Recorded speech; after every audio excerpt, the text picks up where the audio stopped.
हम आपके विचार से इंच दर इंच और रत्ती रत्ती सहमत हैं। सचमुच ही उसे कार्यालय में दुल्हन बनकर नहीं आना चाहिए था। दफ्तरों का हाल किससे छुपा है। अच्छी बुरी सभी तरह की ही नज़रों के लोग होते हैं। और यह भी मानने वाली बात है कि आजकल कोई किसी का कुछ पकड़ भी तो नहीं सकता। पूंछ तो बंदर जात से आगे बढ़ते ही छूट गई थी और दाढ़ी मूछ 21वीं सदी का राग आलापने में घिस गई। अब तो सभी लोग सफाचट हैं, गोल मटोल बिन पेंदी के लोटे से नजर आते हैं, बिल्कुल भरते के बैगन जैसे। आंखों में भी ज्यादा कुछ नहीं बचा है आजकल।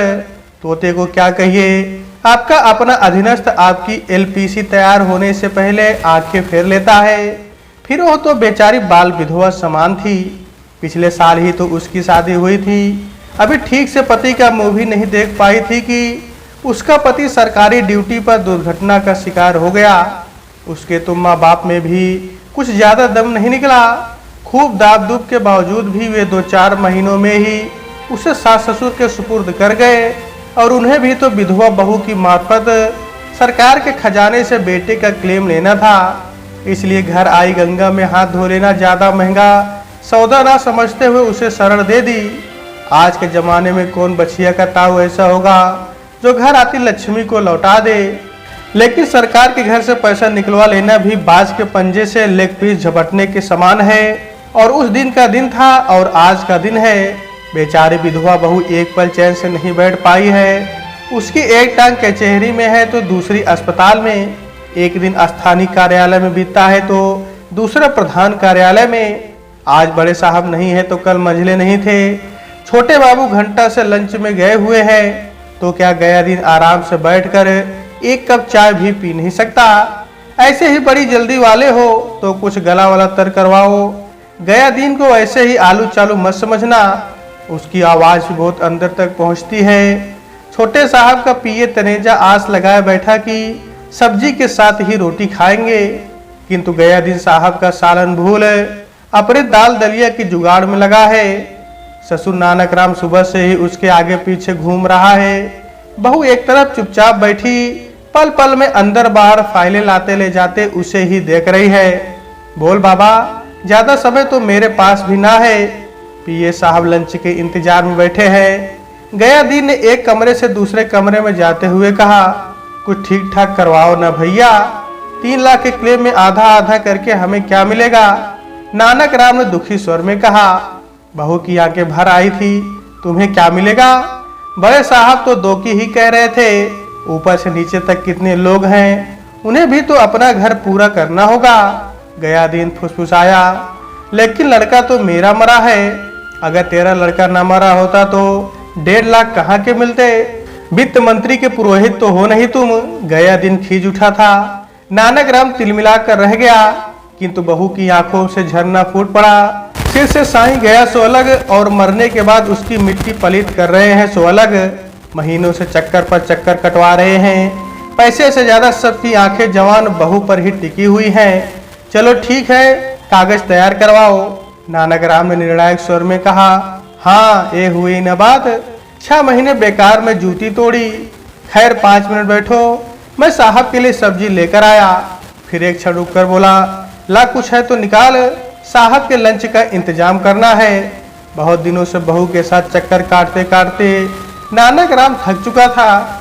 कोई चारा ना देख बूढ़े ने कुर्ते के नीचे से खद्दर की बनियान की जेब में हाथ डाला। ले देकर कुछ 12 रुपए थे।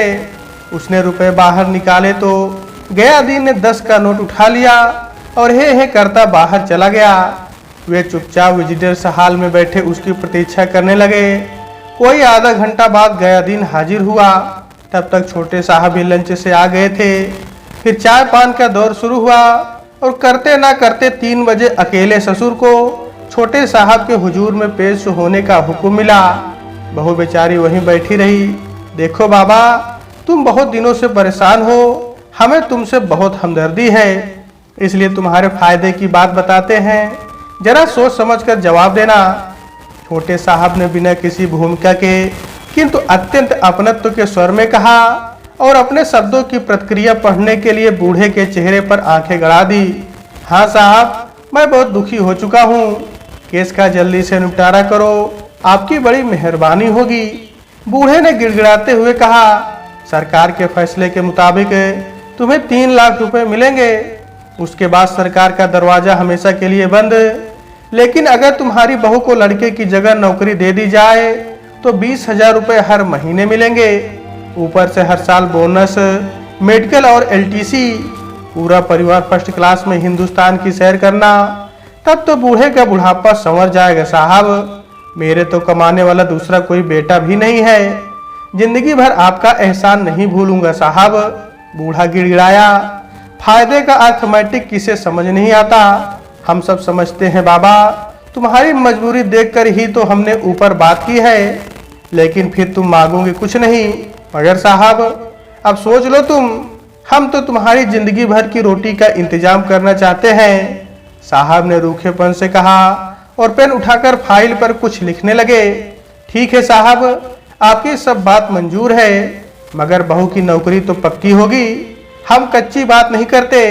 उसने सिर उठाकर बूढ़े को देखा और एक ही नजर में उसे अंदर तक छान मारा और फिर बोला, अच्छा बहू को भेज दो, उसे नौकरी के कुछ फॉर्म भरवाने हैं। और हाँ, वो चाय पानी का करवा देना। बूढ़ा हाथ जोड़ता हुआ बाहर चला गया। उसके मायूस दिल में उम्मीद की एक किरण जगी थी, किंतु चाय पानी के नए आदेश ने उसे फिर चिंता में डाल दिया था। कुछ देर बाद ही बहू साहब के सम्मुख भयभीत हिरणी से उपस्थित हुई। साहब ने उसे सामने की खाली कुर्सी में बैठने का संकेत किया और स्वयं काम में व्यस्त होने की व्यस्तता प्रकट करता हुआ बोला, देखिए हमने तुम्हारा केस दोबारा से देखा है। तुमने बताया नहीं कि तुम 10वीं पास हो। नौकरी के दौरान ड्यूटी पर किसी कर्मचारी की डेथ हो जाने पर उसकी पत्नी या किसी एक बच्चे को मृतक के स्थान पर नौकरी दी जा सकती है। तुमने तो नहीं बताया, लेकिन हमें तो अपने लोगों का ख्याल रखना पड़ता है। हमने तुम्हारी नौकरी के लिए ऊपर बात की है। जी इतना ही बोल पाई हो। हमें एक बात और भी महसूस हुई है, ये पैसे तुम्हारे पल्ले तो पड़ेंगे नहीं। बूढ़ा काफी चालाक मालूम होता है। पैसे हाथ में आते ही वो तुम्हें एक किनारे कर देगा। सोचो फिर तुम्हारा क्या होगा। साहब ने उसके चेहरे पर नजरें जमा दी। मैं क्या कर सकती हूँ सर, वही तो हम तुम्हें बता रहे हैं। नौकरी होने से तुम्हारी कद्र बनी रहेगी। सास ससुर तुम्हारे आगे पीछे घूमेंगे। तुम्हें अपनी रोटी के लिए किसी का मोहताज नहीं होना पड़ेगा। और ये पैसे वैसे भी तुम्हारे हाथ तो पड़ने वाले हैं नहीं। तुम चाहो तो इतने में तुम्हारा काम हो जाएगा। तुम्हें अपने पल्ले से कुछ ना देना पड़े, उसके लिए हम बड़े साहब से बात कर लेंगे। समझ रही हो तुम? जी समझ रही हूँ। उसने पहली बार साहब की आंखों में झांका, जो अनुभव से काफी पैनी हो गई थी। तुम्हारी नादान उम्र पर तरस आता है हमें तो। अभी तो पूरी जिंदगी तुम्हारे सामने पड़ी है। अकेले में कैसे गुजारा होगा, हमें सोचकर ही दुख होता है। जी इस बार वो कुछ दृढ़ता से बोली और आंखें समानांतर उठा दी। पूरी जिंदगी सामने है। हमारा मतलब है कि खैर तुम 6 महीने सास ससुर के साथ रहो और जैसे ही कंफर्मेशन लेटर हाथ में आए अपना आगे का इंतजाम देख लेना। इस तरह तुम्हें सरकारी नौकरी भी मिल जाएगी और घर भी बस जाएगा। बाकी तुम्हारी मर्जी, हमें क्या लेना देना। तुम्हारी उम्र देखकर तरस आता है, इसलिए समझाया है। जी आपका कहना बिल्कुल सही है। आप जैसा कहेंगे मैं वैसा ही करूंगी। लो यहाँ साइन कर दो। साहब ने 3-4 टाइप की आवेदन पत्र उसके सामने रख दिए और साथ ही अपना लाल काला मुंह वाला 2 मुहा पेन उसकी ओर बढ़ा दिया। उसने यहाँ उंगली से बताते हुए उसके हस्ताक्षर करवाए और अंत में बैंक का खाता खोलने के फॉर्म तथा 2-3 ब्लैंक चेक के आगे पीछे जरूरी साइन करने का आदेश दिया। भाग की सताई कठपुतली उसके इशारे पर नाचती रही। जहां जहां उसने कहा वो चढ़ हस्ताक्षर करती गई। साहब ने चैन की सांस ली और सारे कागज संभाल कर बोला, अब तुम जाओ। तुम्हारी नौकरी की चिट्ठी 1 हफ्ते में तुम्हारे घर पहुंच जाएगी। फिर मिलोगी तो बताएंगे कि तुम्हें आगे क्या करना है। वो सरकार के घर से खाली हाथ लौट आई। रास्ते भर ससुर और बहू दोनों में से कोई कुछ नहीं बोला। घर पहुंचकर वो रसोई घर में चली गई और ससुर अपनी पत्नी के पास बैठकर भावी रणनीति पर विचार करने लगा। सप्ताह बीतने से पहले ही बहू की नौकरी की चिट्ठी आ गई थी। कई महीनों से मायूसी के माहौल में डूबे घर में खुशी की लहर दौड़ गई। बेटे की मौत के बाद नानक राम और उसकी पत्नी टूट से गए थे। लेकिन अब उन्हें फिर जीवन से कुछ मोह का सा आभास हुआ। किसी तरह नानकराम ने 100 रुपए का जुगाड़ किया और बहू को साथ लेकर अपने स्वर्गीय बेटे के दफ्तर पहुंच गया। दफ्तर के बाहर ही गया दिन मिल गया। उन्हें देखते ही वो उल्हाने के स्वर में बोल पड़ा, अरे वाह उस्ताद, तुम तो गया दिन को भी गच्चा दे गए। माल हाथ में आते ही सीधे घर की राह ली और यहाँ इंतजार में बैठे दुआ करते रहे कि किसी तरह तुम्हारा काम हो जाए। सोचा था जाते वक्त तुम मेरा भी मुंह मीठा करवा कर ही जाओगे। नहीं बाबू साहब, कहाँ का माल? 3 लाख में से 1 रुपया भी हाथ में आया हो तो सौगंध ले लो। हाँ, बहू को पक्की नौकरी देने का वायदा जरूर किया है। ये देखो चिट्ठी। उसने सरकारी लेटर जेब से निकाल कर उसे दिया। बहू की नौकरी खातिर मैंने ही बड़े साहब से सिफारिश की थी। तुम नहीं जानते जसबीर के साथ मेरा क्या रिश्ता था। मेरे छोटे भाई जैसा था वो। मैंने कई बार पैसे से भी उसकी मदद करी थी। उसकी मौत से मुझे बहुत दुख हुआ था। बड़े साहब के दफ्तर में ऊपर नीचे 100 चक्कर लगाने पड़े। बड़े साहब और छोटे साहब को बड़ी मुश्किल से मना पाया। बड़े आदमी बड़ा काम, पर सोच लिया था तुम्हारा किसी तरह भला हो जाए, इसलिए उनके डिनर का खर्च उठा लिया। मैंने तो जो बन पड़ा अपना फर्ज समझ के कर दिया। अब तुम जानो अपना दीन धर्म। मैं भी बाल बच्चेदार वाला आदमी हूँ। गया दिन ने पासा फेंका। मन ही मन ओ साहब लोगों की समझबूझ की दाद दे रहा था, लेकिन साहब बहादुर ने तो ऐसा कुछ नहीं कहा। बस यही तय हुआ था कि हमें कुछ नगद कुछ नहीं मिलेगा। नानकराम ने कातर स्वर में कहा, अरे भोले बाबा, सारी बातें कही जाती हैं क्या? तुम्हारे घर बारात आए हैं, दान दहेज में तुम लाखों लगा देते हो, पर उतना ही खर्चा बारात के खाने पीने के लिए करोगे कि नहीं, कि सबको भूखा ही लौटा दिए हो। मगर क्या बाबा, तुम्हारा कसूर नहीं है। जमाने का दस्तूर ही ऐसा है। भले ग्रहों की कौन पूजा करता है। साहब लोग 3 लाख डकार गए तो तुम्हें कोई तकलीफ नहीं हुई। मांगते तो 1500 अपनी जेब से भी दे देते। हम भले आदमी दूसरे की भलाई में अपनी जेब से 200 रुपए फूंक दिए। जाओ बाबा, भगवान तुम्हारा भला करे। मेरे बच्चे 2 दिन खाली पेट भी सो लिए तो क्या। जाओ बाबा जाओ। गया दिन दीनता हीनता की प्रतिमूर्ति बन गया। क्या कहे नानकराम, सब्र का घूंट पीकर रह गया। सबका नोट निकाल कर गया दिन को थमा दिया और बुझे स्वर में बोला, बाबू साहब, 100 रुपए किसी से हाथ उधारे मांग कर लाया था। सोचा था किसी की चाय पानी में जरूरत पड़ जाए तो। अब किसी की चाय पानी की चिंता तुम ना करो, मैं सब निपटा दूंगा। उसने 100 का नोट तय करके पैंट की चोर जेब में डालते हुए कहा और फिर बोला, लाओ सरकारी लेटर दो, मैं मैडम की ज्वाइनिंग रिपोर्ट का इंतजाम करवाता हूँ। 3-4 अन्य महिला पुरुष फाइलों के ढेर में उलझे थे। नवयौवना लाजो को देखकर सबने काम बंद कर दिया और एक टक उसे देखने लगे।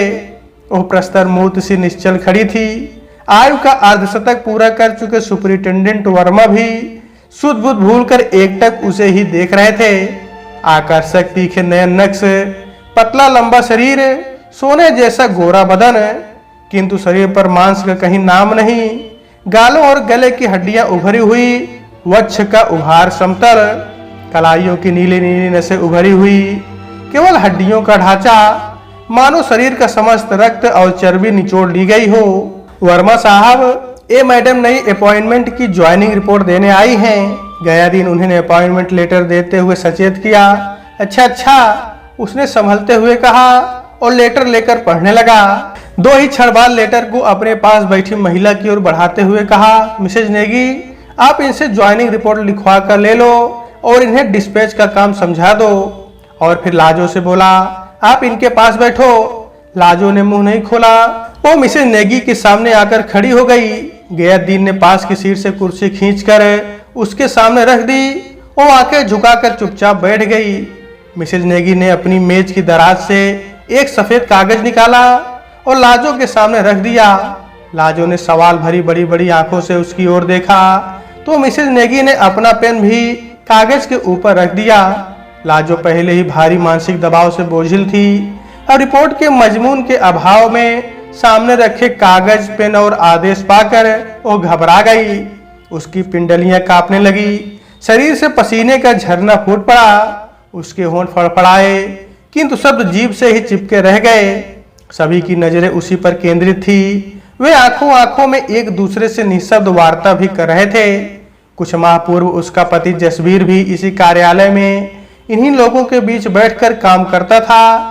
क्या वो भी किसी असहाय पराई औरत को इसी तरह देखता था? क्या उसका व्यवहार भी ऐसा ही था? लाजो आंखों में उमड़ते आंसुओं को रोकते हुए सोच रही थी। गया दिन उसके बिल्कुल पास ही खड़ा था। उसे स्थिति समझते देर न लगी। उसके सामने सैकड़ों रंगरूट इस ऑफिस में ज्वाइन कर चुके थे। अफसर भी आए और बाबू भी। सबका श्री गणेश गया दिन के हाथों से ही होता रहा है। लाजो की हालत भी उससे छिपी ना थी। वो लपक कर एक गिलास पानी ले आया। लाजो के हाथ कांप रहे थे।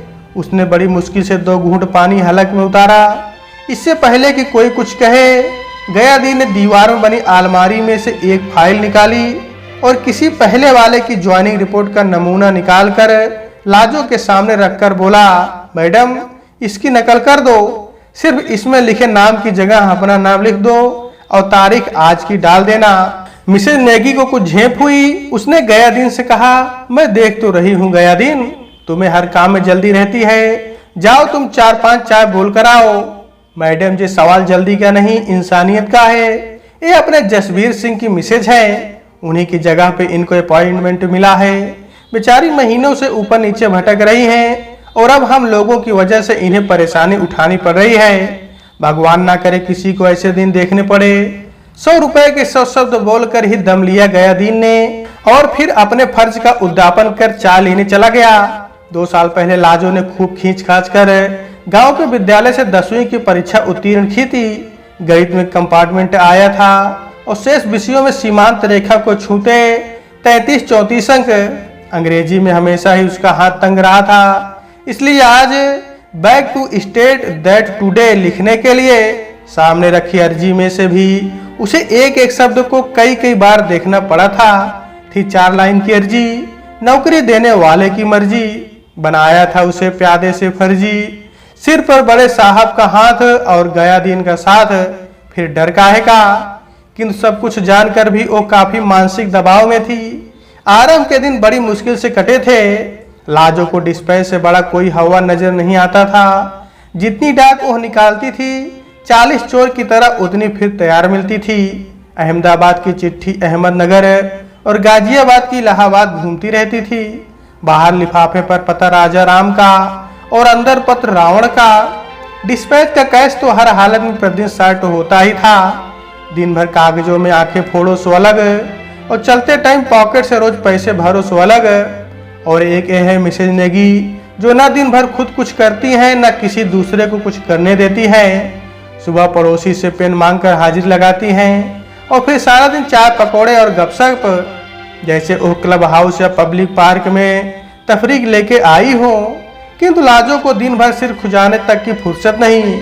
एले और ओहदे और इसी तरह खींचते खींचते 3 आरजू में कट गए और 3 इंतजार में। 7वां लगते ही उसे कंफर्मेशन लेटर मिल गया।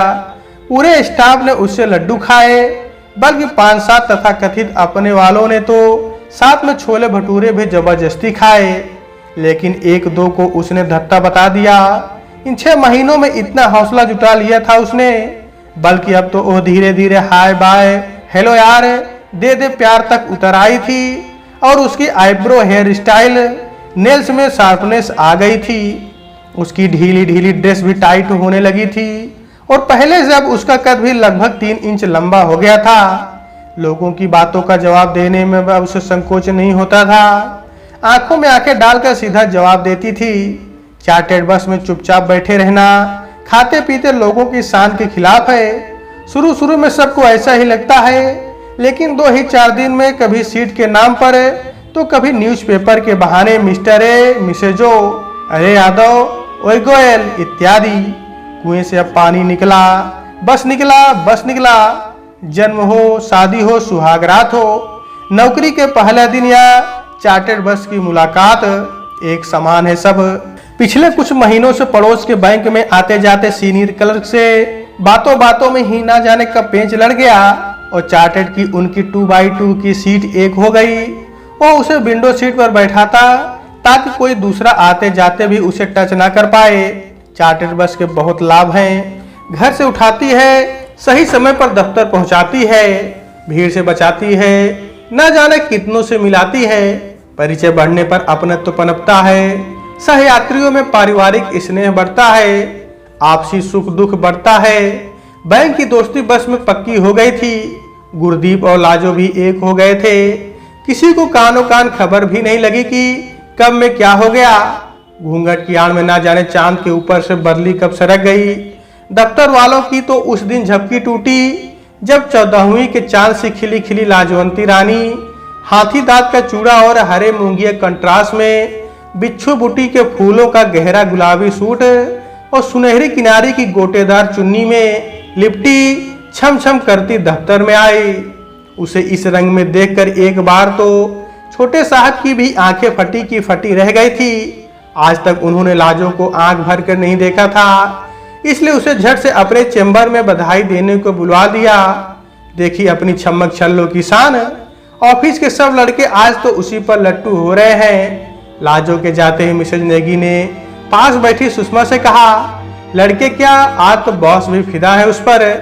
आज से पहले कभी बुलाया था उसे अपने चेंबर में, आज तो उनका भी मन उसे अपने सामने बैठा कर जी भर कर देखने को उमड़ाया है।